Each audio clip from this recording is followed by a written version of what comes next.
இன்றைக்கி கடவுள் அவனுக்கு கொடுத்துருக்க வசனம் உபாகமம் 28:12. ஏற்ற காலத்தில் உன் தேசத்திலே மழை பெய்யவும் நீ கையிட்டு செய்யும் வேலைகளை எல்லாம் ஆசீர்வதிக்கவும் கர்த்தர் உனக்கு தமது நல்ல பொக்கிஷ சாலையாகிய வானத்தை திறப்பார். இந்த வசனத்தை கொண்டு கடவுளை மட்டும் என்ன சொல்கிறது பார்ப்போம். இந்த வசனம் நம்ம எல்லாருக்குமே நல்லாவே தெரிஞ்ச வசனம். ஆனால் இந்த வசனத்தை வாசிக்கும்போது நம்மளோட மனசில் ஒரு சோகம் இருக்கும். ஏற்ற காலத்தில் மழை பெய்யும்னு சொன்னீங்களே ஆண்டவரே, கையிட்டு செய்யும் வேலையெல்லாம் ஆசீர்வதிப்பீங்கன்னு சொன்னீங்களே, அப்புறம் ஏன் இன்னும் எங்களுக்கு எதுவுமே நடக்கலை அப்படி நம்ம நினச்சி வருத்தப்படுவோம். இந்த ஆசீர்வாதம் எப்போ நமக்கு கிடைக்கும்னா, தேவன் சொன்ன வார்த்தைகளையும் கட்டளைகளையும் கேட்டு நடக்கும்போது தான் தேவன் சொன்ன ஆசீர்வாதத்தை நமக்கு கொடுப்பேன்னு தேவன் சொல்லியிருப்பார். ஒவ்வொருத்தருக்கும் ஒவ்வொரு விதமான கட்டளைகளை கொடுத்துருப்பார், வேலைகளை கொடுத்துருப்பார்.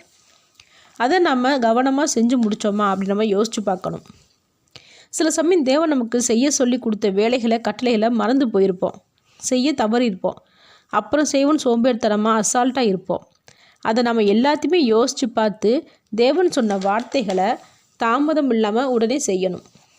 உதாரணத்துக்கு, நம்ம செலுத்த வேண்டிய தசம பாகத்தை காணிக்க உடனே செலுத்தாமல் 2 நாள் கழித்து ஞாயிற்றுக்கிழமை வரும், அப்போ நம்ம ஆராதனைக்கு போகத்தானே செய்வோம், அப்போ நம்ம செலுத்துவோம் அப்படின்னு நம்ம தாமதம் பண்ணுறோம்.